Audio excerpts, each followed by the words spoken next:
नमस्कार, मैं आजाद भारद्वाज भारतीय मीडिया फाउंडेशन के बीएम आज तक न्यूज चैनल में आपका स्वागत है। तो चलो आज की देश भर की ताजा खबरों पर डाले एक नजर। तो आज के लिए लाए एक अहम खबर, तो आप देखते रहिए बीएम आज तक न्यूज चैनल और हमारे चैनल को सब्सक्राइब करना ना भूलिए।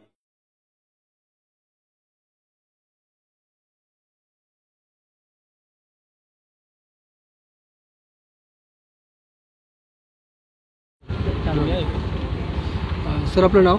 माझं नाव यादव भास्कर कांबळे आहे। सर, काय समस्या आज तुम्ही या ठिकाणी फोर्टिस हॉस्पिटलमध्ये जमा आहे? आज या ठिकाणी रात्री मी 8:30 वाजता माझ्या मुलीला इथे घेऊन आलो रिलायन्स हॉस्पिटलमधून।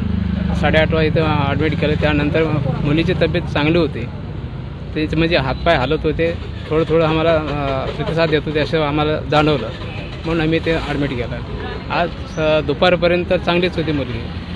दुपारच्या नंतर त्याने डायलिसिसला घेतलं आणि त्यानंतर त्या मुलीची तब्येत बिघडली आणि अर्धा तासानंतर आम्हाला सांगितलं की ऑफ झाली। सर, नेमकं काय झालं होतं मुलीला? मुलीला डेंग्यू झाला।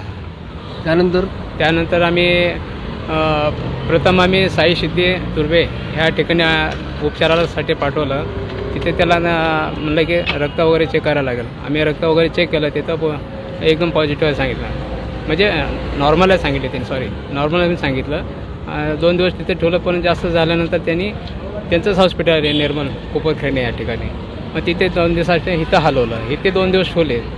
2 दिवस ठेवल्यानंतर तिथं आकडा यायला लागला। आकडा यायल्यानंतर त्या पोटातून थोडंसं थुकीमध्ये रक्त पडलं। रक्त पडल्यानंतर डॉक्टर म्हणाले आपल्याकडे हे सिस्टम नाही आहे आणि इथं जवळच राजपाल हॉस्पिटल आहे, तुम्ही तिथून हलवूया आपण। नंतर आम्ही त्या राजपाल हॉस्पिटलमध्ये हलवलं। तिथं 1 दिवस ठेवलं। दुसऱ्या दिवशी त्याची मुलीची तब्येत आणखीन बिघडल्यानं त्यांनी म्हणाले इथं आमच्याकडे ह्याचं हे नाही, उपचार होऊ शकत नाही, तुम्ही दुसरीकडे कुठे येऊन जा, जेजेला घेऊन जा, DY पाटीलला घेऊन जा, रिलायन्सला घेऊन जा, नाही तर फोर्टिसला घेऊन जा। मग आम्ही इथं हे बेड म्हणजे अवलंबून नव्हतंच ॲक्च्युली ह्या महानगरपालिकेतून आपल्या कोट्यामधून फोर्टिसला, म्हणून आम्ही रिलायन्समध्ये हलवलं। तिथे आम्ही 8 दिवस ठेवलं, 22 तारखेपर्यंत ते कालपर्यंत। त्यानंतर तिथून बिल भरपूर आलं, 11 लाख रुपये आल्यानंतर आमची ऐपत नव्हती भरायची। त्या मुलीची जे पॉलिसी होती 5 लाखाची, ते 2 दिवसामध्ये संपली। त्यानंतर डॉक्टर तिथे म्हणाले की तुम्ही हे पैसे भरू शकत नाही, तुम्ही फोर्टिसला घेऊन जा। फोर्टिसला घेऊन आलो, फोर्टिसहून आलं तर हे आलं त्याच्यात। सर, किती पैसे आतापर्यंत तुम्ही खर्च केले आहेत? आतापर्यंत आम्ही 12 लाख रुपये खर्च केले, तरीसुद्धा डॉक्टरांनी कोणत्याही प्रकारची कोणत्याही प्रकारची गॅरंटी नाहीच, काहीच नाही। धन्यवाद सर। सर, आपण काय सांगाल? मी तुमच्या माध्यमातून हीच गोष्ट सांगेन की आपण जर बघितलं की नवी मुंबई महानगरपालिका सपशेल झोपडपट्ट्यांमध्ये फेल होते, ही बाब आज परत एकदा मला एवढ्या दुःखस्थानी सांगायची गोष्ट आलेली आहे की एक डेंग्यू मलेरियासारखा आजार आपण म्हणतो जीवघेणा ह्याच्यावरती पत्रक दिले, आयुक्त येतात, आयुक्त जातात। त्यानंतर जे आपले आरोग्य विभागातले अधिकारी आहेत ते सुद्धा डोळे बंद करून बसलेले आहेत, त्यांना कोणाचीही जीवाशी पर्वा नाही आहे। हे जवादे सर असतील, त्यांनासुद्धा मी पत्रकाद्वारे माझ्या मेलद्वारे मी इन्फॉर्मेशन पाठवली होती की असं कृत्य आपल्या नवी मुंबई महानगरपालिकेमध्ये होतं आहे। आणि जर आपल्या नवी मुंबई महानगरपालिकेमध्ये हे प्रायव्हेट हॉस्पिटल फक्त जर दुकानं उघडून बसले असतील तर याच्यावरती आपल्या प्रशासनाचं कुणाचं तरी कंट्रोल असणं गरजेचं आहे का नाही, ह्याच्या पाठपुराव्यासाठी मी मुख्यमंत्री असतील, त्यानंतर इथले आपले स्थानिक आमदार गणेश नाईक असतील, मंदा म्हात्रे असतील, त्यानंतर आपले आयुक्त असतील कैलास शिंदे साहेब, त्यानंतर आपले या हॉस्पिटलचे महानगरपालिकेचे डीन असतील राजेश म्हात्रे, त्यानंतर जवादे असतील, जे आरोग्याचं विभागाचे नवी मुंबई पूर्ण त्यांच्या अंडरमध्ये आहे, या सर्वांना मी 28 तारखेलाच मेलच्याद्वारे ही इन्फॉर्मेशन दिली होती। परंतु आणि याच्या अगोदरसुद्धा 2022, 2023 त्यावेळेसुद्धा मी पत्रक दिलं होतं आणि जो डेंग्यू मलेरिया किती घातक असतो ह्या बाबीची मी प्रत्येक वेळेला त्यांना इन्फॉर्मेशन देत होतो, परंतु त्यांनी या गोष्टीकडे कानाडोळा केलेला आहे।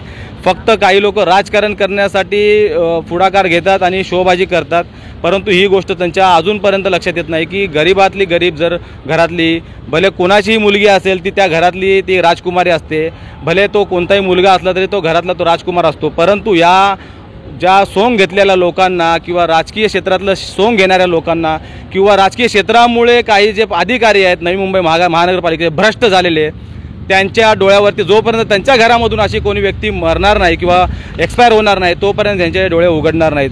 आपण लास्ट टाइम पण बघितलं असेल की इंगळे साहेबांच्या मुलाच्या वेळेसुद्धा इंगळे साहेबांनी जी काही लढाई लढली, परंतु त्यावेळेसुद्धा सर्वांनी ज्या गोष्टीचा पाठपुरावा करायचा होता, ज्या प्रशासनाने, ज्या आपल्या शासनाने, त्या प्रशासनाने पूर्णपणे डोळे बंद करून घेतले. म्हणून आमच्यापैकी गोरगरिबांची, जनतेची हीच माग असेल की यांच्या घरामध्ये सुद्धा यांच्याकडे सगळे सुखसुविधा असताना सुद्धा, यांच्याकडे पैसे असताना सुद्धा, यांच्या घरामधला माणूस यांच्यासमोर मरताना ह्यांना ज्यावेळेस बघतील हे, तेव्हा कुठे यांचे हे डोळे उघडतील. एवढंच मी तुम्हाला सांगतो. आणि ही खेद आहे की या मुलीला आपण वाचू शकलो असतो.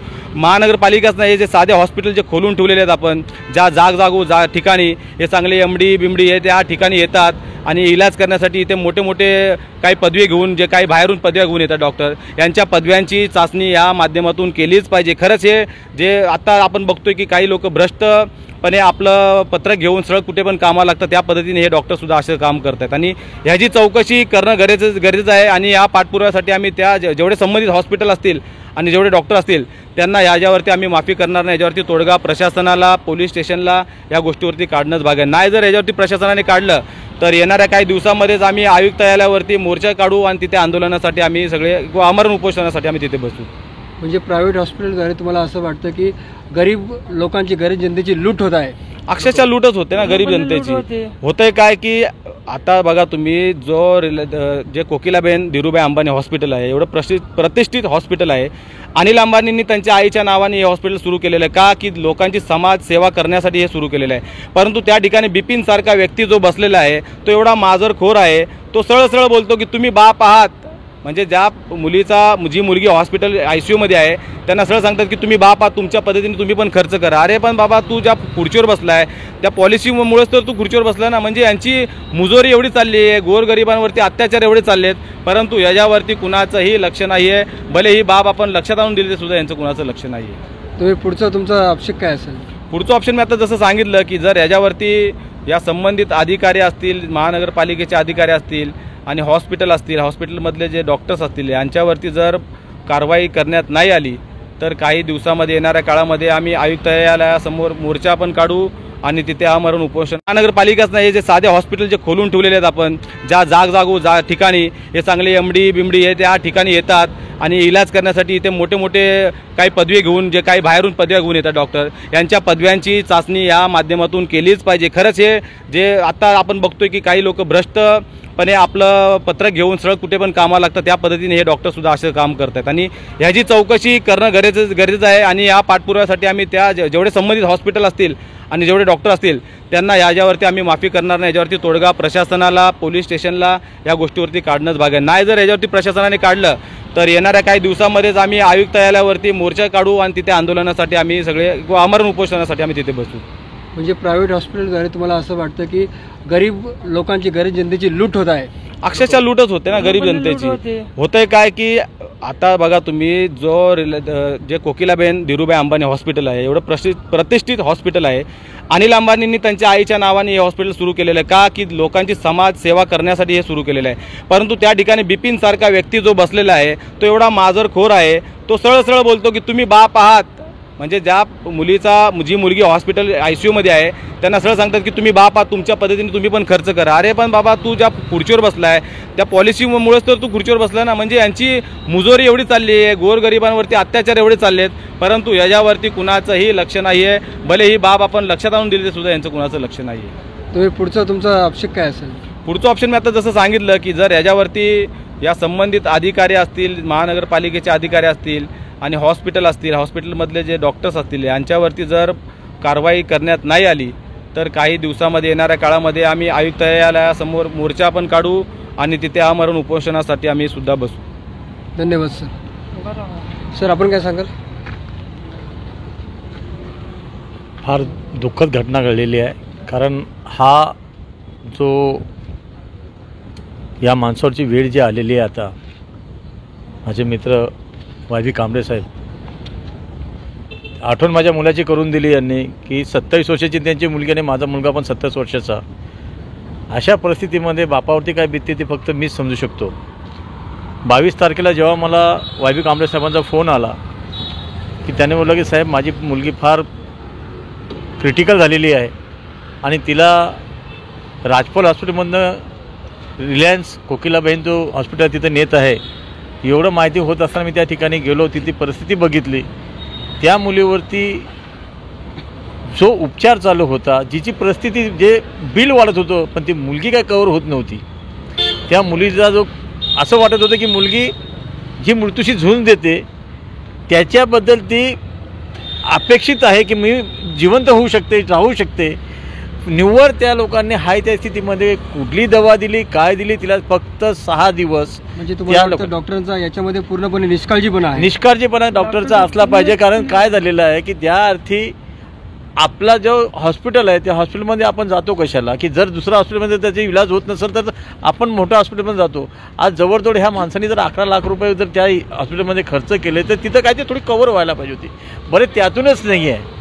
दुसऱ्या दिवशी मी स्वतः हा डेंग्यूचा प्रकार घेऊन तिच्या वडिलाला घेऊन मी महानगरपालिकामध्ये गेलो. महानगरपालिकामध्ये तिथे सभा चालू असताना माननीय आमदार गणेशजी नाईक साहेब आणि संपूर्ण आरोग्याची टीम तिथे बसलेली असताना तिथे मी प्रश्न मांडला की बाबांनो, ह्या वार्डामध्ये ज्या गटारी आहेत त्या गटारी अजिबात नाही, त्या भुईसपाट झालेल्या आहे, गटारी गायब झालेल्या साहेब.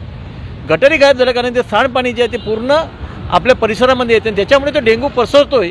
ह्या गटारी झाल्या पाहिजे इथे. ह्या गटारीतून कशा गायब झाल्यात ह्या बघायला तुम्ही पाहिजे. तिथे प्रशासनाचा पण याकडे पूर्ण लक्ष नाही. याच्यामध्ये दुर्लक्ष प्रशासनाचं आहे. प्रशासनाने याच्यामध्ये बिलकुल बघत नाही आहे.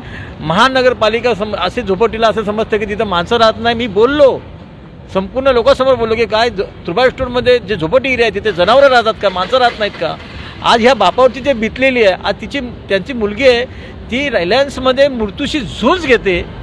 आणि हे जे प्रशासन आहे, वैद्यकीय अधिकारी जवाने तिथे बसलेला असताना सुद्धा त्या लोकांनी का बरं यांनी कारवाई केली नाही आहे. यांना ज्या प्रायव्हेट डॉक्टर जे आहेत, प्रायव्हेट डॉक्टरांनी जर तिच्यावरती विलास केला, त्यांना माहिती पडलं डेंग्यू आहे, तर मग त्या डेंग्यू असताना त्यांनी असं का नाही केलं की त्यांना महानगरपालिकेला कळवायला पाहिजे होतं आणि त्यानंतर बाकीचा विलास करायला पाहिजे होता. पण त्यांनी त्या मुलीची पॉलिसी काढण्याकरता, तिचे पैसे खाण्याकरता या राजपाल हॉस्पिटलने त्या मुलीला एकदम आज मृत्यूच्या छायेत नेलं.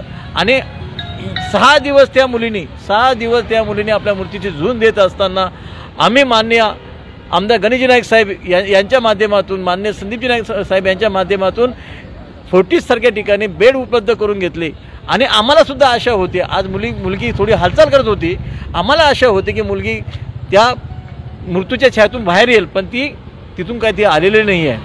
आज एका बापावरती जे बितलेलं आहे ते दुसऱ्या बापावरती बितू नये म्हणून आम्ही ह्या आपल्या मीडियाद्वारे आपल्यास सांगत आहे की ह्या प्रशासनावरती हे जे भ्रष्ट अधिकारी बसलेले हे 10-10, 15-15 वर्षे एका खुर्चीवर बसलेले आहेत, त्यांना तिथून हाकला, तिथं नवीन आणा, जेणेकरून नवीन व्यक्ती जर आला तर त्यांना धागेदोरे माहिती नसतात, यांना सगळे धागेदोरे माहिती आहेत. याच्याकरता हे प्रशासन तिथं, आरोग्य प्रशासन तिथे काम करत नाही. जवादी डॉक्टर जो हा जवादी डॉक्टर आहे, या जवादी डॉक्टरांचे आज 15-15 वर्षे का खुर्चीला चिटकून बसलेला आहे, त्या ठिकाणी दुसरा जर अधिकारी आला तर तो चांगलं काम करेल. याला धागेदोरे सगळं माहिती आहे. ह्या बोटाचा धोका ह्या बोटावरती घेतो, याला तिथून का हाकलत नाही, तिथं दुसरं काही येत नाही आहे. जेणेकरून महानगरपालिका ही सुसुविधा लोकांना पुरवेल या पद्धतीने तिथे वागेल. पण निव्वळ भ्रष्ट अधिकारी तिथे बसल्या कारणाने आज डेंग्यूचा प्रसार हा संपूर्ण झोपडी एरियामध्ये पसरत आहेत. आणि त्या एरियामध्ये ह्या लोकांचं लक्ष नाही आहे. कारण आमच्यात आम्ही जरी झोपडीत राहत असलो तर आम्ही कर भरतो, आम्ही घरपट्टी भरतो, आम्ही फुकट नाही, आम्हाला सुसुविधा का भेटत नाही आहे. आज येऊन बघा, डम्पिंग आमच्याकडेच आहे, घाणीचं तिथे रस्ते बरोबर नाही आहे, तिथे गटारी बरोबर नाही आहे, का तिथे डेंग्यूचा प्रसार होणार नाही. आता जर बघितलं तर कमी कमी नाही म्हणतात 100-200 तिथे डेंग्यूचे पेशंट निघतील. का हे तिथे फवारणी करत नाही आहे, का तिथे धुरीबंद करत नाही, काय ते घुशी